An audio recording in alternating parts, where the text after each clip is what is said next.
중국의 5, 16국 시대에 이 동진의 환온이라는 장군은 이웃의 한나라를 쳐서 이름을 크게 냈습니다. 이때 동진의 은호라는 아주 지혜가 있다고 소문난 사람이 있었는데 실제로 이 은호는 지혜가 있는 것이 아니라 어리석고 옹졸한 사람으로 이 사사건건 남을 방해하고 모함하는 일만 일삼는 그런 사람이었습니다. 이런 사람이 어떻게 전쟁인들 잘할 수 있겠습니까? 그만 전쟁에 패하게 되었고 벼슬을 내어놓고 고향으로 돌아가게 됩니다. 그런데 한우는 주변에 더 많은 사람들을 모으기에 은호에게 이런 편지를 써서 보냅니다. 그대 은호는 재능이 없는 자가 아니요 일시 문제 처리 방안을 잘못 선택한 것임을 다른 사람은 몰라도 나는 잘 알고 있어. 따라서 나는 그대를 상서령 부총리급에 추천할까 하는데 그대의 뜻은 어떠한지 알려주오. 이 엄청난 제의의 은호는 한온에게 너무나 감사해서 당신에게 죽기까지 충성을 다하겠습니다. 이렇게 답장을 써서 봉함을 했습니다. 그리고 이제 그 편지를 보내기만 하면 되는데 이 순간 의심이 듭니다. 이것이 얼마나 귀중한 편지인가? 혹 이것이 잘못되면 자신은 두 번 다시 재기 불능의 사람이 될 거다. 이런 생각을 하게 되죠. 혹시 편지를 보냈는데 알맹이는 빼고 봉함하지는 않았는지, 또 자기들을 모함하는 사람이 있어서 혹시 편지 내용은 바꿔치기 하지 않았는지, 편지의 내용이 혹시 한온의 비위를 거스르지는 않은지 의심의 꼬리에 꼬리를 물게 됩니다. 그런 의심 때문에 은호는 편지 봉투를 뜯고 다시 확인하고 또다시 뜯고 또 확인하고 또 봉합하기를 무려 수십 번을 반복하다가 결국 편지를 보내기는 보냈는데 편지 내용은 빼고 겉봉투만 보내고 말게 됩니다. 환호는 속이 빈 봉투를 보고 은호가 자신의 제의를 거절했다라고 생각을 해서 이 일이 없는 것으로 처리하고 말았는데 은호는 이 일을 두고 한평생 후회하며 살다가 죽었다라는 그런 이야기가 있습니다. 의심이 불러온 비극적인 이야기입니다. 근데 사실 은호처럼 우리도 사실 의심이 정말 많은 사람입니다. 특히 신앙적으로 의심이 많죠. 주님이 살아계실까? 과연 천국과 지옥은 정말 있을까? 과연 나는 하나님을 사랑하실까? 이런 기본적인 것에서부터 기도응답이나 또 하나님이 우리에게 말씀하신 여러 가지 약속들을 사실 우리는 늘 의심을 합니다. 그러나 성경은 이렇게 말합니다. 오직 믿음으로 구하고 조금 더 의심하지 말라. 의심하는 자는 마치 바람에 밀려 요동하는 바다 물결 같으니 이런 사람은 무엇이든지 주께 얻기를 생각하지 말라. 성경은 우리에게 한결같이 말합니다. 의심하지 말라는 것이죠. 의심을 버리라는 겁니다. 그럼에도 자꾸 우리는 의심을 합니다. 오늘 본문에 보면 예수님의 12제자 중 한 사람인 이 도마가 그랬습니다. 이 부활하신 주님께서 제자들에게 나타나셨는데 그때 이 도마가 없었습니다. 그래서 제자들이 말하죠. 우리가 주를 보았다. 하지만 도마는 이 말을 믿지 못하고 이렇게 말합니다. 내가 그의 손에 못자국을 보며 그 손가락을 그 못자국에 넣으며 내 손을 그 옆구리에 넣어보지 않고는 나는 믿지 않겠다라고 이렇게 말을 합니다. 여러분 어떻게 죽었던 사람이 다시 살아날 수 있습니까? 사실 도마는 성격적으로 의심이 많았던 사람입니다. 그래서 부활하신 주님을 보았다라는 제자들의 말을 그는 사실 믿을 수가 없었던 것이죠. 그런데 사실 이거는 도마뿐만이 아닙니다. 만약에 그 현장에 저와 여러분이 있었어도 사실 우리는 도마와 다르지 않았을 겁니다. 이런 도마에게 주님은 친히 나타나셔서 못이 박혔던 손을 보여주시고 창이 찔렸던 옆구리를 보여주시면서 보지 못하고 믿는 자들은 복되도다라고 이렇게 말씀을 하십니다. 사실은 쉬운 일이 아니죠. 다른 거는 몰라도 죽은 사람이 그것도 장사까지 다 마쳤는데 그 사람이 살아났다라는 것은 사실 이거는 믿을 수 없는 일입니다. 그런데 그래도 정말 상식에 맞지 않고 정말 상상할 수도 없고 믿을 수 없는 일이지만 그래도 보지 못하더라도 의심하지 않고 믿는 것이 복되다라는 말씀입니다. 사실 우리의 믿음이 그렇습니다. 우리의 믿음은 사실 보지 않고 믿는 것이죠. 여러분 우리가 어떻게 하나님을 보고 우리가 어떻게 예수님을 보았습니까? 그리고 성경에 나온 그런 기적들 사실 우리는 본 자들은 아닙니다. 하지만 믿음이라는 것은 보지 못했지만, 보지는 않았지만 마치 본 것처럼, 아니 보지 않는 사람들처럼 더 확실하게 믿고 따르는 것, 그걸 확실하게 믿는 것, 사실 그게 바로 우리의 믿음입니다. 쉬운 일은 아니지만 바로 그게 우리가 가지고 있는 믿음입니다. 그러면 의심하면 어떤 일이 일어나고 의심하지 않고 믿으면 어떤 복이 임할까요? 먼저 의심하는 사람은 기적을 체험할 수 없습니다. 주님은 27절에서 도마에게 의심하지 말라라고 합니다. 그러면서 의심하는 자가 되지 말고 믿는 자가 되라라고 말씀을 하시죠. 왜 그러냐면 의심하는 사람은 하나님이 주시는 기적을 체험하지 못하기 때문입니다. 주님이 십자가에 못 박히시기 전에 제자들에게 여러 번 자신의 죽음과 또 부활을 말씀하셨습니다. 그 중에 한 곳이 마태복음 16장 21절입니다. 우리 함께 보겠습니다. 이때로부터 예수 그리스도께서 자기가 예루살렘에 올라가 장로들과 대제사장들과 서기관들에게 많은 고난을 받고 죽임을 당하고 제3일에 살아나야 할 것을 제자들에게 비로소 나타내시니. 아멘. 그런데도 제자들은 믿지를 못합니다. 그리고 부활하신 후에 주님이 제자들에게 찾아오자 제자들은 놀라며 귀신이다라고 이렇게 생각을 하죠. 이렇게 믿지 못하는 제자들에게 주님은 나를 만져보라고 하십니다. 그러면서 영은 살과 뼈가 없으되 너희 보는 바와 같이 나는 있느니라. 그런데 주님이 이렇게 말씀하셔도 의심하는 자들이 정말 많았습니다. 마태복음 28장 17절에 보면 예수를 배웠고 경배하나 아직도 의심하는 사람들이 있더라. 주님이 부활하신 것을 보고도 그들은 눈앞에 보고도 여전히 의심하고 있었다라는 것이죠. 이렇게 의심하는 마음에는 여러분 어떤 마음이 숨겨져 있을까요? 주님 부활하셨는데 주님의 부활을 의심하는 것은 어떤 마음이 있을까요? 기적을 부인하고 의심하는 마음입니다. 즉 기적을 믿지 않는 마음이죠. 부활하셨는데 의심하는 것은 주님이 부활하지 않았다, 주님을 부인하는 것과 똑같습니다. 여러분 의심하는 마음은 기적을 체험하지 못합니다. 기적을 보아도 의심부터 하게 되죠. 그러니 그런 의심을 가진 자가 어떻게 하나님의 기적을 여러분 체험할 수 있겠습니까? 마태복음 14장을 보면 놀라운 사건이 기록되어 있습니다. 베드로가 무리를 걸은 사건이죠. 예수님이 떡 5개 물고기 2마리로 5,000명을 먹이신 후에 이 갈릴리 바다 건너편으로 이동하라고 하십니다. 그런데 예수님은 함께 가시지 않고 이 제자들에게 배를 타고 먼저 가라고 하시죠. 예수님 모인 사람들을 다 보내신 후에 산에 올라가셔서 날이 저물도록 기도하십니다.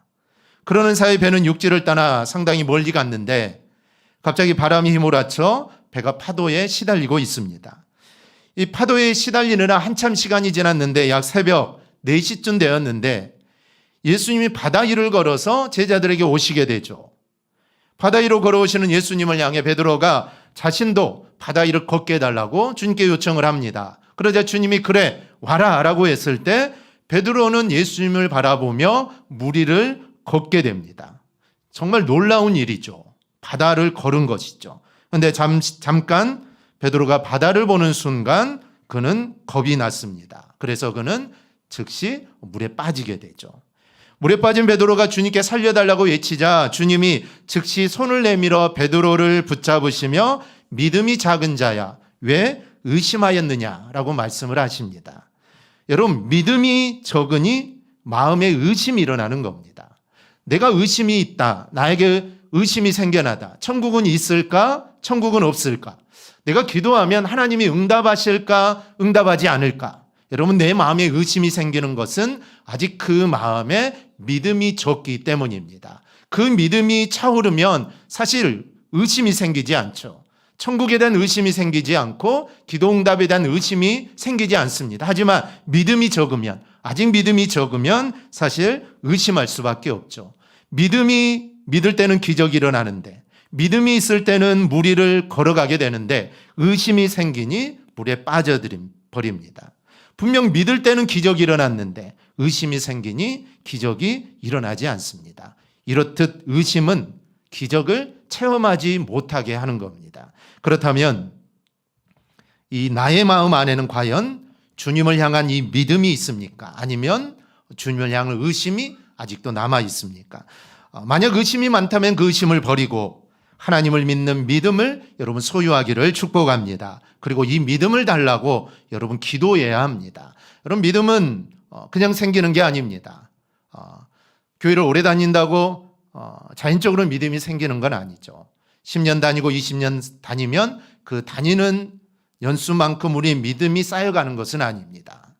평생 다녀도 계속 의심하는 자가 있지만 정말 이제 믿었지만 의심하지 않고 하나님을 믿는 자가 있습니다. 그래서 우리는 믿음을 달라고 기도해야 합니다. 왜냐하면 주님이 믿음이 적은 자에 왜 의심하였느냐. 믿음이 적으면 의심하기 때문에 우리는 정말 이 믿음, 의심하지 않는 믿음을 달라고 우리는 하나님께 매달려 기도해야 합니다. 기도하면 하나님을 향한 변하지 않는 믿음을 가지면 우리의 삶은 사실 매일매일이 기적의 삶이 되는 것입니다. 즉 기적이라는 게 어떤 죽은 자가 살아나고 병자가 치유받는 것만이 기적이 아니라 사실 우리의 매일의 삶은 기적입니다.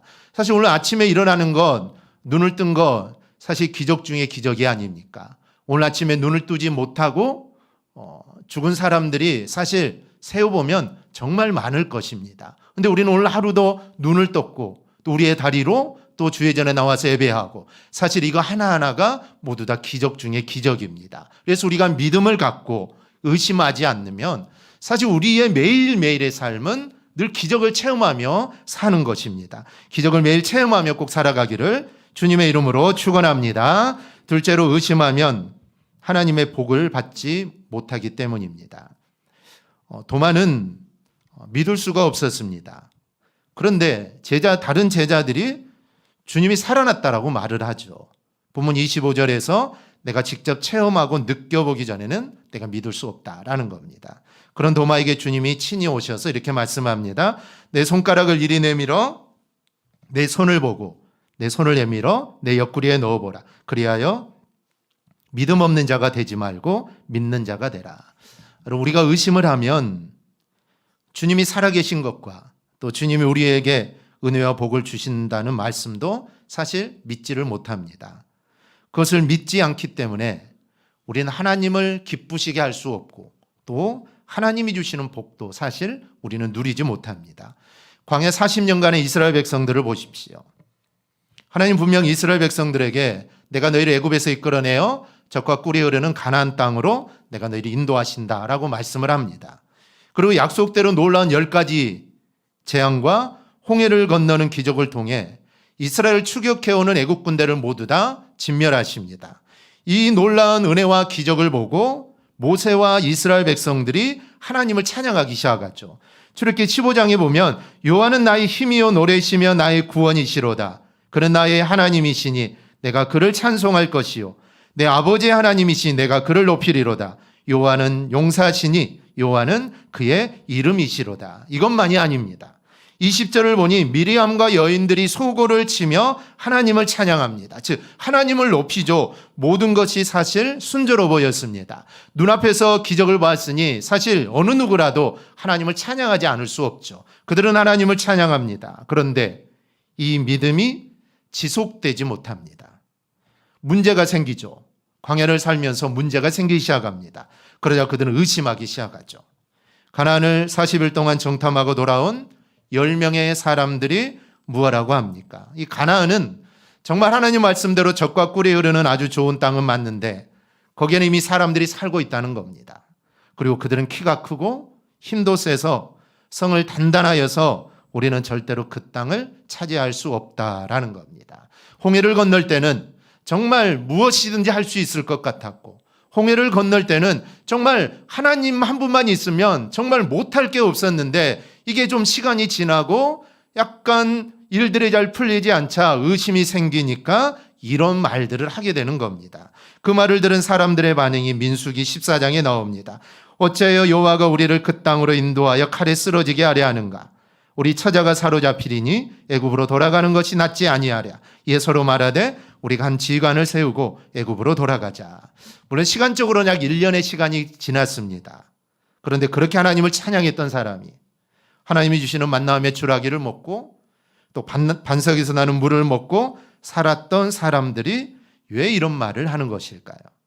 이 거인족이 산다는 가나안 땅, 사실 거기에는 자신들보다 키도 크고 싸움도 잘하고 그런 가나안 사람들이 사실 있었습니다. 근데 그런 가나안 땅을 과연 하나님이 우리에게 주실 수 있을까? 그들은 의심이 되는 것이죠. 의심이 생기면 어떻게 될까요? 불가능하다라는 생각이 들게 됩니다. 지금까지 정말 그 놀라운 은혜를 보고 기적을 체험했음에도 의심이 생기니 그동안 하나님께 받았던 은혜가 모든 기적들이 사실 아무런 소용이 없습니다. 그래서 속았다는 것이죠. 우린 하나님께 속았다. 그러니 다시 애굽으로 돌아가서 그냥 종살이 하는 게 더 낫지 않느냐, 죽느니 종으로 살자라는 것이죠. 여러분, 의심이라는 게 이렇게 무섭습니다. 의심은 이렇게 믿음을 송두리째 여러분 날려버립니다. 그래서 그들은 하나님이 약속하신 땅을 가보지도 못하고 모두 다 죽습니다. 그러나 의심하지 않았던 여호수아와 갈렙은 결국 그 땅을 차지하게 되죠. 이렇게 의심은 하나님이 우리에게 약속하신 모든 복들을 잃게 만드는 것이 바로 의심입니다. 이런 의심은 이스라엘만이 아닙니다. 우리도 마찬가지죠. 사실 하나님 우리에게 많은 약속을 하셨습니다. 그런데 이런 것들은 여러분 그냥 받는 게 아니라 믿음으로 받는 것입니다. 믿음으로 받는 것이죠. 이 말은 의심하면 받을 수 없다라는 겁니다. 그래서 야고보서 1장 6절에서 8절은 이렇게 말씀합니다. 우리 함께 보겠습니다. 오직 믿음으로 구하고 조금 더 의심하지 말라. 의심하는 자는 마치 바람에 밀려 요동하는 바다 물결 같으니 이런 사람은 무엇이든지 주께 얻기를 생각하지 말라. 두 마음을 품어 모든 일에 정함이 없는 자로다. 아멘. 믿음으로 구하고 절대로 의심하지 말라라는 겁니다. 의심하는 사람은 여러분 기도응답 받을 수 없습니다. 이것은 기도응답만이 아니죠. 여러분 의심하면 하나님이 우리에게 약속하신 것 모두 다 받을 수 없습니다. 그래서 의심을 버리라라는 것이죠. 즉 의심을 버릴 때, 믿을 때 하나님의 약속하신 것을 내가 받을 수 있습니다. 사실 하나님의 약속은 무한합니다. 정말 많죠. 성경에도 있고 우리의 삶을 통해 하나님이 약속하신 것들이 있습니다. 그것을 의심하지 말고 믿으면 그 일은 반드시 이루어집니다.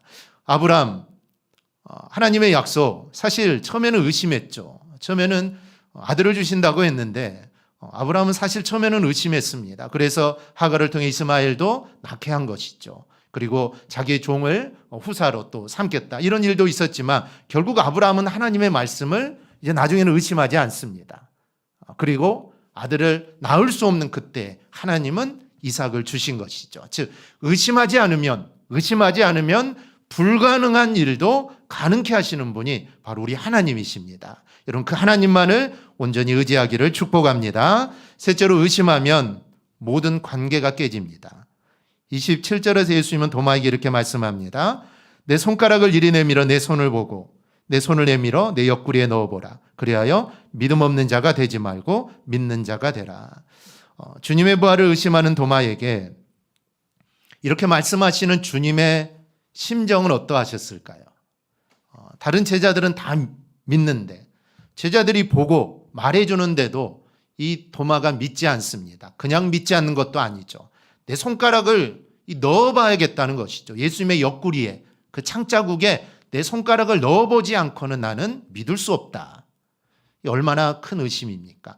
그런데 이 말을 하는 주님의 마음은 아마 정말 안타깝고 정말 답답하셨을 겁니다. 여러분 우리가 하나님을 기쁘시게 해드려야 하는데 여러분 무엇으로 하나님을 기쁘시게 할 수 있을까요? 다른 게 없습니다. 오직 믿음뿐입니다. 믿음이 하나님을 기쁘시게 하는 것이죠. 도마가 만약에 믿었다면 우리 주님이 얼마나 기뻐했을까요? 보지도 않고 믿었으니 다른 제자들은 눈으로 보고 나서 도마에게 주님이 부활했다고 했는데 그래 나는 보지 않았지만 나는 믿는다라고 했다면 아마 주님의 마음이 정말 기뻤을 겁니다. 그리고 도마에게 엄청난 칭찬을 하셨겠죠. 그런데 도마는 그러지 못했습니다. 여러분 믿음이 없이는 결코 하나님을 기쁘게 할 수 없습니다. 그래서 성도에게 필요한 가장 기본 중에 기본, 그리고 가장 중요한 것은 바로 믿음입니다. 히브리서 11장 6절을 보면 믿음이 없이는 하나님을 기쁘시게 하지 못하나니 하나님께 나아가는 자는 반드시 그가 계신 것과 또한 그가 자기를 찾는 자들에게 상 주시는 이심을 믿어야 할지니라. 할렐루야. 그래, 믿음이 있어야 하나님을 기쁘시게 하고 믿음이 있어야 하나님이 주시는 복을 누릴 수 있습니다. 그런데 의심하면 사실 여러분 아무것도 이루는 것이 없습니다. 의심하면 하나님과의 관계가 무너집니다. 사람들과의 관계도 마찬가지죠. 여러분 의심하면 사람들과의 관계도 깨집니다. 서두에 한온과 은호에 대한 예를 말씀드렸는데 한온은 은호를 믿었습니다. 그래서 고위직에 추천을 하려고 했던 것이죠. 그런데 은호는 의심이 많았습니다. 결국 그 의심 때문에 한온과 은호의 이 관계가 무너지고 깨져버리고 만 것이죠. 우리도 마찬가지입니다. 우리가 하나님을 의심하면 여러분 하나님과의 관계가 무너집니다. 사람을 의심해 보세요. 사람과의 관계도 다 무너집니다. 우리가 그런 경험을 사실 얼마나 많이 합니까? 기도응답에 대한 의심이 생기니 어떻게 할까요? 기도하지 않습니다. 내가 기도했는데 하나님이 들어주실까? 들어주지 않을까? 의심이 생기면 기도하지 않습니다. 기도할 필요가 없죠. 확신도 없는데 누가 기도하겠습니까? 기도하지 않으면서 불신앙적인 이야기를 하죠. 그러면 여러분 하나님과의 관계는 깨져버리는 겁니다. 다른 사람을 의심하면 그 사람을 향한 눈길과 마음과 말이 곱지 않죠. 그러면 그 사람과의 관계는 사실 깨져버리는 겁니다. 아브라함을 보십시오. 아브라함 믿음은 이렇게 표현합니다. 그가 100세나 되어 자기 몸이 죽은 것 같고 사라의 태가 죽은 것 같음을 알고도 믿음이 약하여지지 아니했다. 아브라함과 사라는 자녀를 낳을 수 없는 상태입니다. 하지만 하나님의 하신 약속, 즉 자식을 줘 후사를 잇겠다라는 약속을 그들은 믿어 의심치 않았습니다. 여러분 이게 바로 믿음이라는 것이죠. 아들을 주시느냐 주시지 않느냐 그것은 사실 하나님이 하시는 겁니다. 우리가 하는 것은 하나님의 말씀이면 절대로 믿어 의심치 않는 것. 결과가 중요한 게 아니죠. 하나님의 말씀이라면 의심하지 않는 것. 이게 바로 여러분 믿음입니다. 그래서 아브라함은 하나님 말씀을 그대로 받아들였고 이런 신앙이 사실 하나님과 아브라함과의 그 올바른 관계를 만들어갈 수 있었던 겁니다. 여러분 하나님의 약속, 하나님의 말씀을 현실이라는 장치로 여과시켜서 받아들이는 것은 사실 이거는 믿음이 아닙니다. 사실 아브라함도 충분히 그럴 수 있죠. 아들을 주신다고 했는데 현실이라는 여과가 장치가 뭡니까? 아들을 낳을 수 없는 겁니다. 이거는 변하지 않는 것이죠. 그것을 거쳐서 말이 나오면 불가능한 것입니다. 근데 이거는 믿음이 아니라는 것이죠. 현실이라는 장치로 여과시키는 것이 아니라 하나님의 말씀 그냥 다이렉트로 받는 것입니다. 환경을 거쳐서는 안 됩니다. 환경을 거치면 의심이 생길 수밖에 없죠. 환경을 거치지 않고 진정한 믿음은 있는 그대로 수용하는 것. 이게 바로 진짜 믿음입니다. 오늘도 하나님의 말씀과 약속을 온전히 믿고 신뢰하는 이들은 현실이나 상식이 주는 절망을 사실 충분히 극복할 수 있습니다. 회당장 야이로 죽은 딸이 살아나리라는 기대는 사실 현실적으로 상식적으로 불가능한 일입니다. 하지만 주님 말씀하시죠. 두려워 말고 믿기만 하라. 야이로는 이 말을 믿었습니다.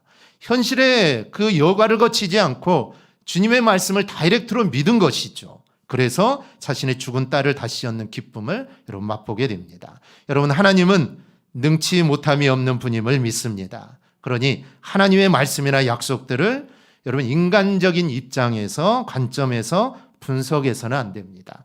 믿음으로 과감 없이 그리고 의심 없이 우리는 받아들여야 합니다. 그러면 하나님의 기적을 우리가 맛보게 될 줄 믿습니다. 여러분 의심 많은 도마는 어떻게 되었을까요? 예수님의 배려와 사랑을 받고 그런 믿음이 회복됩니다. 전승에 의하면 도마는 기원 후 52년경 인도의 서남부 케랄라 해안에 도착을 하게 됩니다. 그는 현지인들에게 세례를 주고 7개의 교회를 세웠다라고 전해집니다. 이후 그는 마드라스, 현재 첸나이 지역으로 이동해 복음을 전하다가 현재의 왕 마하데반의 질투와 박해로 인해 창에 찔려 순교했다라고 이렇게 전해집니다. 그런데 이 도마가 복음을 전했던 그 지역은 인도의 다른 지역보다 복음화율이 아직도 높다라고 이렇게 말을 합니다. 아마 도마는 우리에게 이렇게 아마 말하고 싶을 겁니다. 나처럼 의심하지 말고 믿으세요. 의심하지 마세요라고 아마 우리에게 말하고 싶을 겁니다.